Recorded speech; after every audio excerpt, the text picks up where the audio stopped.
Halo semua, kembali lagi di channel Naik Level. Pada video kali ini, saya akan membahas saham Goto atau Goto Gojek Tokopedia ya, yang cukup menarik untuk dibahas ya, karena membukukan kerugian 90 triliun teman-teman ya. Oke, saya pernah bahas saham Goto ini per tanggal 7 Mei 2023 ya, dan saat ini per tanggal 21 Maret harganya Rp67. Nanti kita akan bahas seperti biasa dari kinerja harga saham, dari IPO dan 10 tahun terakhir, kemudian kita akan update fundamentalnya, kinerja, valuasi, dividen, dan kesehatan finansial. Kemudian dari seasonality ya, meskipun belum 10 tahun, ya nanti kita akan cek sahamnya terkonsentrasi naik dan turun di bulan-bulan apa saja. Kemudian secara bandaramologi, struktur sahamnya seperti apa, peran investor asing, kepemilikan retail, perpindahan struktur sahamnya setahun terakhir dan di bulan Maret ini, dan untuk teknikal nanti kita akan update pola teknikal yang saya update di video sebelumnya, dan kira-kira kedepannya arah harganya akan kemana ya? Apakah akan ke 50 ya? Pertanyaannya kan seperti itu. Oke, ini listing di bursa baru tahun 2022 ya. Jadi di harga 338. Jadi kalau teman-teman pergi beli di harga 338 dan belum dilepas sampai hari ini ya, kira-kira masih floating minus 80%-an ya. Untuk kinerja harga sahamnya setahun terakhir juga ini masih minus semua karena memang ini mendekati harga all time low-nya dia, teman-teman ya. Nah, ini di tahun 2024 sendiri sudah turun 22,09%. Harganya pernah di 147 tertingginya setahun terakhir dan terendahnya di 54. Ini all time low-nya dia ya, teman-teman ya. Dan untuk setahun terakhir ini memang mendekati harga all time low-nya dia di 54. Apakah harganya akan ke 50 karena di laporan tutup tahun keuangan 2023 itu minusnya tambah lebar ya.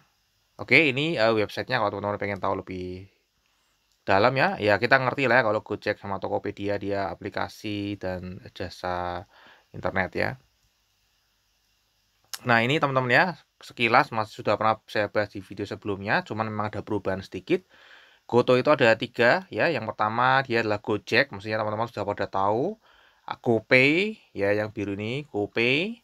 Kemudian Topet ya, Tokopedia, dan di mana Tokopedia ini sudah dijual ke TikTok ya, sehingga masih memiliki sahamnya namun bukan pengendali lagi ya. Jadi laporan keuangan Tokopedia sudah tidak dikonsolidasikan lagi di Goto ya, namun nanti hanya entitas asosiasi saja. Nah, ini teman-teman ya, dari segmennya, dari ketiga segmen ini tahun 2023, dari on demand service atau Gojek, kemudian dari GoPay ya, kemudian dari e-commerce, dari Tokopedia, ini ketiga-tiganya masih membukukan kerugian teman-teman ya, masih membukukan kerugian. Jadi memiliki 3 lini bisnis yang semuanya masih merugi sampai tutup tahun 2023. Nah, kita cek kinerjanya teman-teman ya, dari sejak 2018 ya, untuk secara pendapatannya naik terus, namun kalau kita lihat laba bersihnya justru semakin bengkak ya. Sebenarnya ini nggak sampai 90 triliun juga ya, karena itu hanya goodwill saja yang hilang ya, jadi tidak berupa uang cash ya, cuman tetap aja rugi ya, karena itu goodwill kan terjadi karena membeli Tokopedia di harga di atas harga bukunya sehingga terjadi goodwill ya. Ya, jadi boleh dibilang ya jual rugi gitulah kira-kira. Kemudian struktur pendapatannya ini untuk laba kotornya membaik ya, membaik, cuman untuk belum untuk operasional itu belum bisa ya, dan ini untuk laba bersih memang ada penurunan goodwill teman-teman ya. Oke, ini pendapatannya naik 30%, beban pokok penjualannya ini turun ya, bagus ya, turun 7,1%. Laba kotornya naik ke 65,1% dan beban usahanya ini juga turun luar biasa ya. Jadi ini efisiensinya sudah oke. Ya, cuman ini ya yang berat ini ya, beban lain-lain tadi ada penurunan atau kerugian dari penjualan, penurunan goodwill lah intinya, penurunan goodwill. Ya, goodwill itu apa? Goodwill itu kalau teman-teman belum tahu ya, sederhananya gini, dulu waktu Goto membeli atau merger dengan Tokopedia, itu ekuitasnya berapa, dia keluar uangnya berapa, itu ada selisih ya. Misal nilai bukunya 1.000, belinya 1.400, nah ada selisih 400, nah 400 itu akan masuk ke goodwill teman-teman ya. karena supaya pembukuannya balance ya. Nilai karena ekuitasnya cuma masuk 1000 tapi uangnya keluar 1400, jadi 400-nya selisihnya namanya goodwill ya. Nah, ini kira-kira laba bersihnya turunnya cukup dalam teman-teman ya. Nah, untuk PBV ini ya jadi naik ya. Dulu 2022 kecil, ini jadi naik sekarang karena memang ya meskipun harganya turun, namun book value-nya ini juga turun ya teman-teman ya. Jadinya malah naik ya, malah jadi semakin mahal book value-nya ya. Oke, kemudian kalau secara peri masih merugi lah ya, kita nggak usah bahas. Earning yield juga masih merugi. Harga wajarnya juga tidak bisa terkalkulasi ya menggunakan rumus earning yield karena masih negatif. Namun kalau kita cek, yang menarik di sini adalah ada 37 analis yang merating Gotoh, dan dari 37 analis ini 22 pilih buy. Jadi ini dominan buy teman-teman ya. Ada 12 yang hold dan ada yang sell 3. Ya, kita lihat targetnya ya, harganya saatnya dari 67 ya,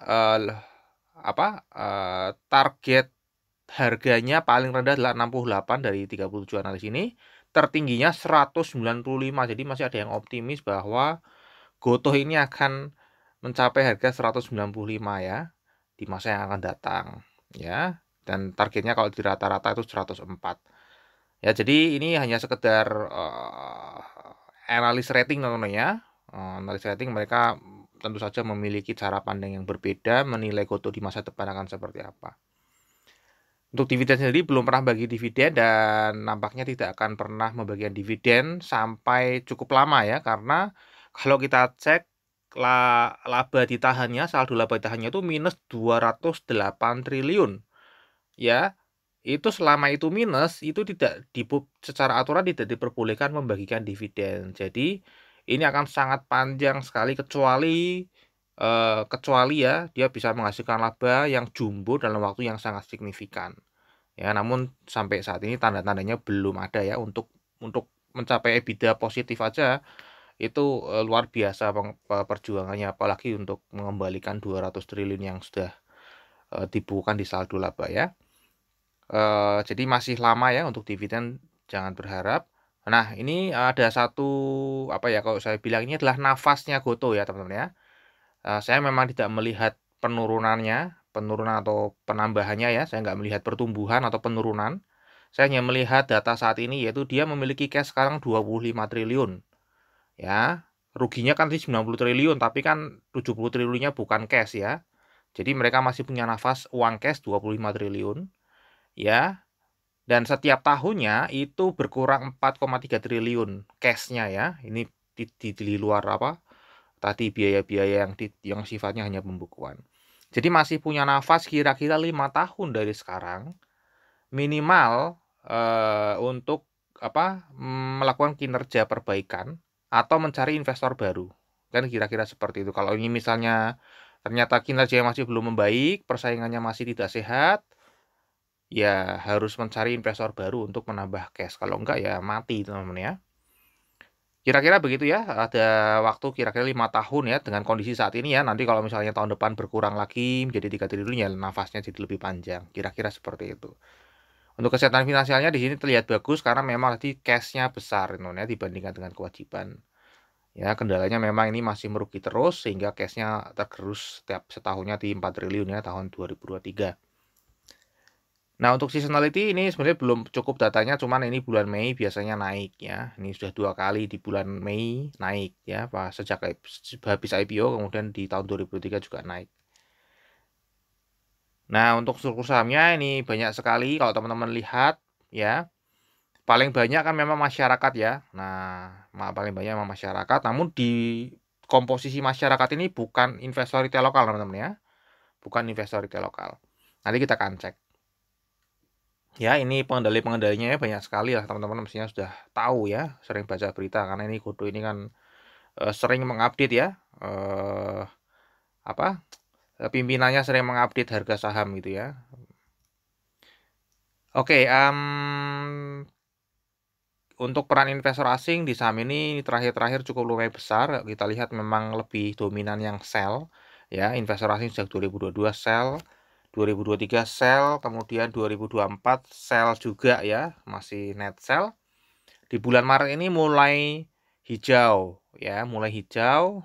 Nah, namun beberapa hari dia sell cukup besar ya. Ini dari 19 sampai 21 nih dia net sell terus, namun ketika net buy, sorry. Ini buy tapi harganya malah turun 19-20. Nah, dua tanggal hari ini dia net buy-nya cukup besar, harganya naik ya. Nah, untuk investor retail lokal di sini cukup lumayan banyak ya, 315.000 tahun Februari 2023 dan sekarang bertambah 360, 345 ya. Penambahannya setahun terakhir 45.000, jadi lebih dari 10% dari ini ya teman-teman ya, kisaran 15%-an. Nah, menariknya di Januari ke Februari ini sudah cukup banyak yang keluar exit di saham Goto. Namun jumlah kepemilikannya malah bertambah, berarti ada yang averaging down ya, ada yang averaging down ya, existing-nya. Average persennya naik semua ya. Jadi saya pernah membaca sebuah komen ya, Goto ini apakah saatnya masuk karena orang-orang pada takut gitu ya. Orang-orang pada takut itu disama artikan dengan harga sahamnya turun teman-teman ya.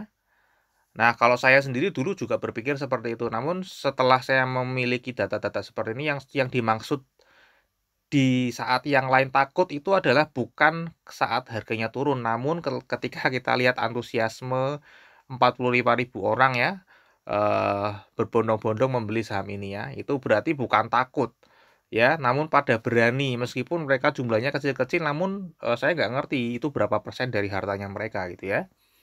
Jadi ini bukan takut teman-teman ya, namun pada malah berani ya investor retail lokal. Nah, kalau big money ya mereka sudah siap ya. Itu saya yakin hanya segelintir berapa persen daripada total modalnya mereka kalau big money ya. Karena mereka itu kan pasti ada manajemen portofolio, ada pengalokasian dana, nggak mungkin megang Goto sampai 20% portofolio, nggak mungkin. Ini paling hanya kecil sekali. Ya, jadi mereka seruginya di Goto pun meskipun secara nominal besar, namun secara persentase portofolio pasti kecil. Ya, beda dengan investor retail lokal ini. Ya, ya kira-kira seperti itu ya. Jadi ini sedikit melenceng. Kemudian perpindahan struktur sahamnya setahun terakhir kalau kita lihat ya, di sini terlihat sedang distribusi setahun terakhir dari Februari ke Februari. Kemudian kita lihat di banda detektornya distribusi, di broker saham juga terlihat distribusi ya. Jadi sedang dominan yang menjual daripada yang membeli. Nah, kita cek lebih detail teman-teman ya. Nah, dari tadi ya teman-teman ya, ada 70% kepemilikan publik itu ternyata investor retail lokal nggak sebanyak itu. Hanya 10% per Februari 2024 ya. Yang sebelumnya 7,84. Nah, ini investor retail lokal semakin berani teman-teman ya. Semakin berani berarti semakin banyak orang yang berani ya, karena jumlah investor retail lokal lebih banyak daripada institusi. Nah, kalau institusi beli, ini cuman segelintir orang ya, segelintir orang yang beli. Ya, cuman dananya besar. Ya, kalau yang ini banyak orang yang beli, dananya kecil-kecil. Ya. Oke, kira-kira seperti itu. Nah, kalau kita lihat ya, di Februari 2023 pemilik terbesarnya siapa? Itu adalah foreign CP ya 30%. Kemudian terbesar keduanya foreign others dan terbesar ketiganya adalah foreign IB atau institusi keuangan asing. Ya, ini perusahaan asing, ini others lain-lain teman-teman ya. Nah, kita lihat ya tiga besar ini apa yang mereka lakukan dalam setahun terakhir. Ya, untuk yang pemilik terbesarnya dia malah menambah kepemilikan ya. Namun ini hanya satu kali ya, sifatnya tidak akumulasi. Kemungkinan dia beli dari sini ya. Nah, ini ya, kita lihat ya, ini ada kayak cermin ya, ini naik, ini turun. Jadi kemungkinan ini transaksinya tidak di pasar reguler kemungkinan. Ada perpindahannya 9%. Nah, habis itu dia stagnan, bahkan cenderung turun ya, cenderung turun di sini.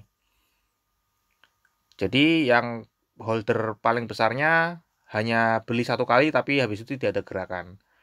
Sekarang holder terbesar keduanya foreign others buang barang terus ya.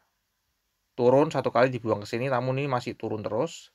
Holder terbesar ketiganya institusi keuangan asing juga justru malah buang barang terus. Ya, jadi ini sedang ada distribusi besar, siapa yang menampung? Nah, ini syukurnya Foreign CP menampung buangan ini. Kemudian ini ada ya pemain baru yang masuk ya, reksadana asing masuk. Ya, menambah 2%. Lokal ID juga rajin ya, 2% ya. Jadi ada dana pensiun asing masuk ke GoTo, teman-teman ya. Dana pensiun asing ini masuk ke GoTo. Ya. Jadi ini sedang distribusi besar ya, dan beruntungnya tidak ditampung seluruhnya oleh investor retail lokal. Kira-kira harga sahamnya akan bakal sampai 50 apa enggak? Ini saya akan terangkan di sini ya. Saya rasa tidak akan mungkin sampai 50. Ya, kenapa? Karena di sini masih ada kepentingan yang mau keluar misalnya ya. Misal foreigner ini mau menghabiskan barangnya. Jadi nggak mungkin dong harga sahamnya akan dibuat 50. Misalnya kalau terjun ke 50, mereka akan beli balik lagi sampai naik lagi. Ya, nanti kalau sudah pada optimis, investor retail lokal pada optimis lagi, wah ini bakal mantul nih, nggak bakal sampai 50, pada antri beli atau hajar kanan, lah di situ dia mulai jualan lagi. Turun lagi mendekati 50, seperti itu terus teman-teman ya. Jadi saya rasa nggak mungkin sampai 50 ya, selama ada kepentingan uang besar yang mau keluar. Nanti kalau di investor retail lokal sudah di atas 50%, 60%, 70%, 80%, nah mungkin itu bisa ke 50. Namun ini masih kecil ya, 10% ya. Jadi ini pemain besar banyak yang nyangkut di sini, nanti tuker-tukeran itulah ya. Nah, silahkan teman-teman ya. Jadi sebenarnya ini apa ya? Kalau saya pribadi sini buat scalping lah oke lah ya. Buat scalping di harga di bawah 60, 50 itu oke, karena saya sangat yakin harganya tidak bakal sampai ke 50 ya. Belum ya, karena ini masih ada kepentingan besar di sini. Nah, untuk dari Januari ke Februari kalau kita lihat ya, investor retail lokal masih antusias membeli ya, jangan buru-buru ya kalau ini terlalu besar nanti malah selesai ya. Masih ada nafas 5 tahun lah buat scalpingan di area ini kan lumayan. Ya, kemudian kalau kita lihat lokal corporate yang tadi pemilik terbesarnya juga malah buang barang ya di Januari ke Februari, foreign trader masih buang barang. Reksadana asing untungnya masih setia menampung, foreign IB-nya malah nampung juga nih ya, beli balik. Ya. Nah, untuk month to date sendiri kita lihat di bulan Maret ini masih terlihat dari sini ya distribusi kecil kalau lihat secara garis. Kalau secara bandar detektor ini bingung ya, ada yang akumulasi, ada yang netral, ada distribusi. Kita lihat broker summary aja. Ya, kalau ini terlihat sedang ada yang membeli ya, mungkin reksadana asing tadi yang membeli nih teman-teman ya. Antara reksadana asing ya, antara reksadana yang beli paling besar kan ini ya, pembeli paling besar. Oh, ini ternyata local insurance juga beli lumayan besar ya. Antara local insurance gitu ya, atau foreign IB atau reksadana asing yang masih melanjutkan di bulan Maret, ini kan Februari ya. Nah, di bulan Maret mungkin masih melanjutkan. Dan mereka ya tampung ya, tampung. Di ini ada AK juga ya, investor asing yang jual. Jadi menampung ini lebih banyak menampungnya sehingga harganya nggak turun ke bawah. Ya. Nah, ini technical di video saya sebelumnya 7 Mei ya. Waktu itu saya memprediksi, waktu itu harganya masih 106 teman-teman ya. Saya prediksi naik 128 kemudian turun ke 81. Nah, ini di sini ya. Nah, saya prediksi naik ke 108. Sorry, 128 ya. Kok 108? 128 ya, dan ini naik ya, bahkan 12 ke sini ya. Nah, kalau garis kayak gini 12, kemudian dia turun lagi ke berapa tadi ini nggak kelihatan ya, 81. Ya, turun ke garis ini 81, malah 12 sampai 54 ini naik lagi ke 101, dan ini mulai turun lagi ke harga saat ini 67. Nah, kira-kira harga sahamnya kan seperti apa ya? Saya harap sih ranging aja teman-teman ya, ranging aja ya. Ya mentok-mentok lah jatuhnya di 54 lah ya, harga terendah di 54. Nah, ranging aja di sini ya, nanti dinaikin lagi. Nah, ranging di sini ya kira-kira gitu ya. Kalau sampai ke 50 sih saya yakin tidak ya, bukan tidak tapi belum. Oke, kira-kira seperti itu. Harapannya tidak naik terlalu tinggi, tidak turun terlalu dalam ya, di sini aja, bolak-balik di sini aja. Uang besar lagi tuker-tukeran barang, kita ya ambil kecil-kecilan lah ya. Oke, kita akan masuk ke risk-nya, kinerja jangka panjangnya naik, kinerja jangka pendeknya naik, ya. Meskipun labanya turun, ini kinerja ini hanya masalah pendapatan, valuasi ya super mahal masih per hari ini, belum pernah bagi dividen dan kemungkinan masih akan sangat lama. Kemudian untuk seasonality berpotensi naik di atas 60% tadi bulan Mei meskipun baru 2 tahun ya teman-teman ya. Datanya sebenarnya belum cukup ya. Untuk bandarmologi Februari ke Februari sedang ada yang distribusi, namun 1 sampai 21 Maret ini terlihat ada yang akumulasi ya. Teknikalnya saya berikan ranging aja ya, karena ini sudah mau mentok di batas 50 ya. Mungkin akan ranging ya di kisaran sinilah ya 54 100 54 100 lumayan. Oke, terakhir disclaimer teman-teman. Jadi analisa yang saya bagikan di YouTube ini adalah analisa saya pribadi yang tentu saja juga bisa salah. Ini bukan ajakan jual atau beli saham GoTo. Semoga buat teman-teman yang ingin membeli tetap wajib melakukan analisa sendiri atau menjual ya. Jadikan video saya ini hanya sebagai second opinion. Jika analisa saya mendukung ya silahkan ambil keputusan investasi, namun jika analisa saya kontra ya bisa dianalisa ulang atau ya geser ke saham lain yang masih banyak ya, 900 saham di Bursa Efek Indonesia. Oke, sampai di sini dulu aja analisa saham GoTo ya, semoga bisa bermanfaat. Kita akan ketemu lagi di video yang berikutnya.